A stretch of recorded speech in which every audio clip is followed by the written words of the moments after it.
আগের জন্ম কোনো কিছু ভালো কর্ম করছিলে আর সেই কর্মের জন্য এই পর্যন্ত আসতে পারলে, ওর জন্য আসতে পারলে, তাহলে আসতে পারতে না। এদের একজন বলো কোথাটা চাই, অন্যদের মতো সন্তান হয়েছিল বলে আজকে সমস্ত অসুরগুলো উদ্ধার হয়ে গেছিল।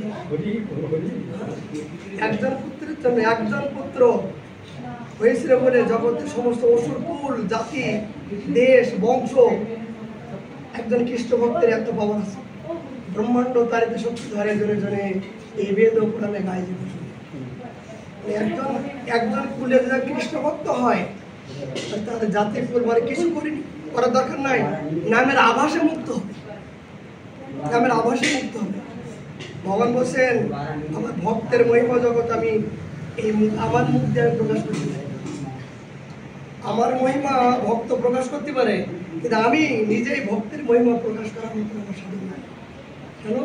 ভক্ত যে আমার, ভক্ত যে আমার, সর্বস্ব ত্যাগ করে নিঃস্ব রিক্ত কাঙারি আমার সুখের জন্য কত কিছু করছে, কত ত্যাগ করছে। এই জন্য ভক্তের মহিমা আমার এই মধ্যে প্রকাশ করা আজকে ভগবান গোবিন্দ কি বলছেন, তোমরা এই গভীর রাত্রে আমাকে ভালোবাসো বলে ঘর সংসার সম্পত্তি সব ছেড়ে রেখে আমাকে ভালোবাসা আসছো। তোমাদের এই ঋণ কি দিয়ে শোধ করবো? কি দিয়ে? আমি নিজেকে দিয়েও এ শোধ হবে না। তোমরা নিজ গুণে করুণা করে যদি আমাকে ক্ষমা করো তবে হবে। অহম ভক্ত করা সেই ভক্তের মহিমা জগতে আজকে যদে বসে না, যদে বসে না, যদে পদ্মপতি রাধা হবে না ভক্ত হবে না ভগবান আগে হবে? কি প্রমাণ? ভক্ত আগে না ভগবান আগে? জয়দেব চিন্তা করতে করতে চান করতে যাচ্ছে। ভগবান বসেন তোর চিন্তা করার দরকার নাই, আমি তো আমাদের ঈশ্বর সবার জানি। আমি যে কাকে যে বড় করবো সেটা আমি জানি।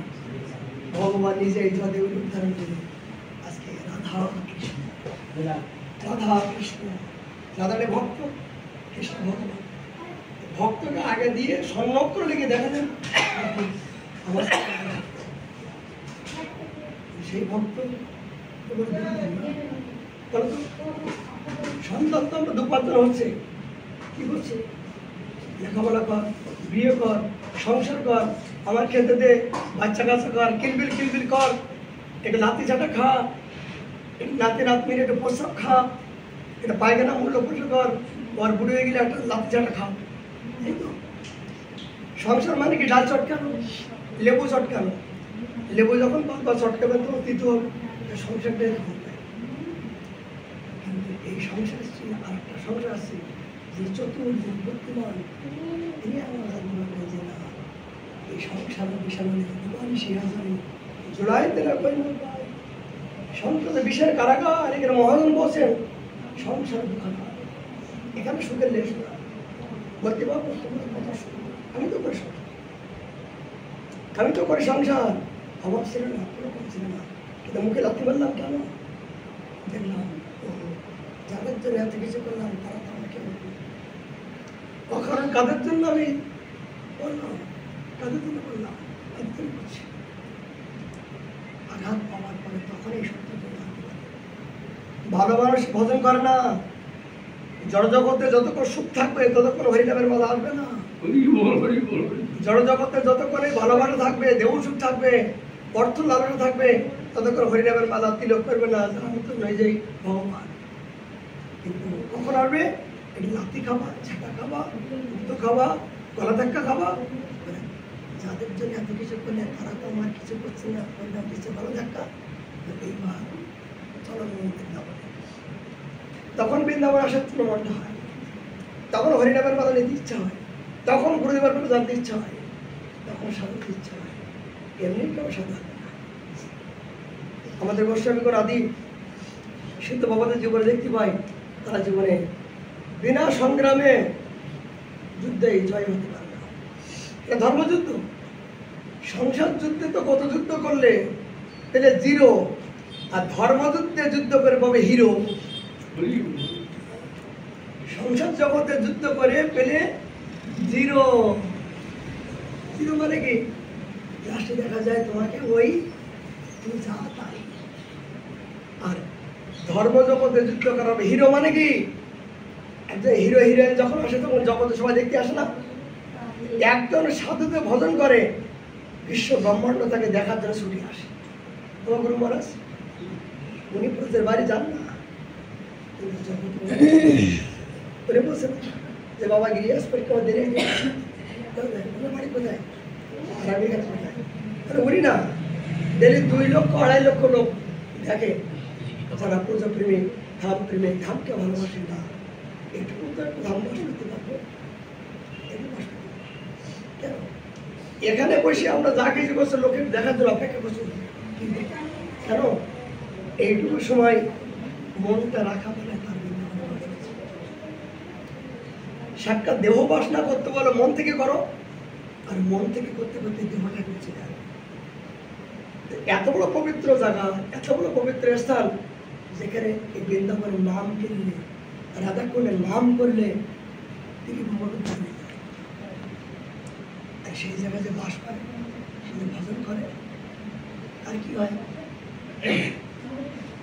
যা ব্রহ্মা পর্যন্ত দেবতা পর্যন্ত যুদ্ধ তপস্যা করে যার অন্ত পায় না, স্বয়ং ব্রহ্মা পর্যন্ত আজকে এখানে পাথরই আছেন, স্বয়ং উদ্ধব মহারাজ গুলমলতাই আছেন।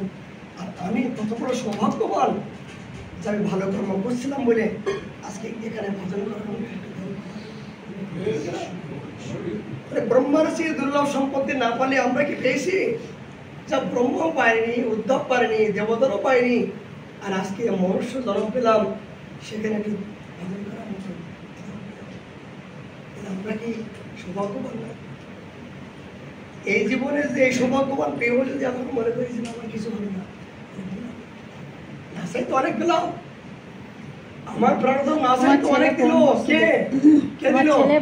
নিতাই করুণা হবে, ব্রজে রাধা কৃষ্ণ হবে, নিতাই চাঁদা পরম দয়াল তিনি করুণা করে, গুরুদেব করুণা করে আমাকে লাথি মেরে যা তোকে আমি অযাচিত ভাবে কি বললাম যা ऐसा से বলে আজকে আমাদের মতো কুরাঙ্গার এখন মাছ মাংস পেঁয়াজ রসুন ভরা এই রক্ত এখন যদি পরীক্ষা করা হয় এখনো যে দুর্গন্ধ আছে, এই দুর্গন্ধ শরীর নিয়ে সুগন্ধি জায়গায় স্পর্শ করার যোগ্যতা নাই। এখানে রূপ সনাতন নিঃস্বরিক্ত কাঙালের জায়গা, ভদ্রের জায়গা, আমার মতো বিশেষ জায়গা, আমার মতো কোলাঙ্কারের জায়গা, কিন্তু শুধু এর মধ্যে ইতিহাস আর পরম আমাকে করুণা করে এত বড় শক্তি দিল, এত বড় পরম যার কাছে আমরা সারা এই জন্য এই ধরনের সবার ভাগ্য হয় না। জগতের অর্থ আছে,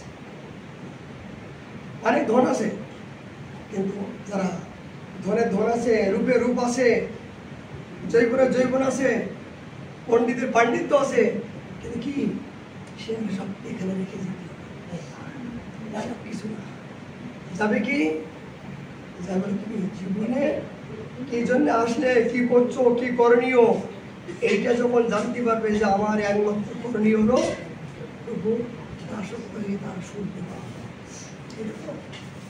জীব নিত্য কৃষ্ণ দাস, দাসের কর্তব্য কি আমার প্রভুর এই সত্য বস্তু যিনি জানতে পেরেছেন তার কাছে মায়া,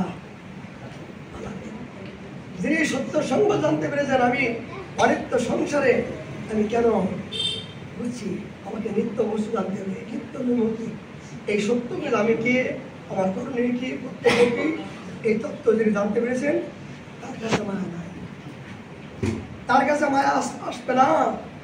আর যিনি একমাত্র এই ধরনের যৌবন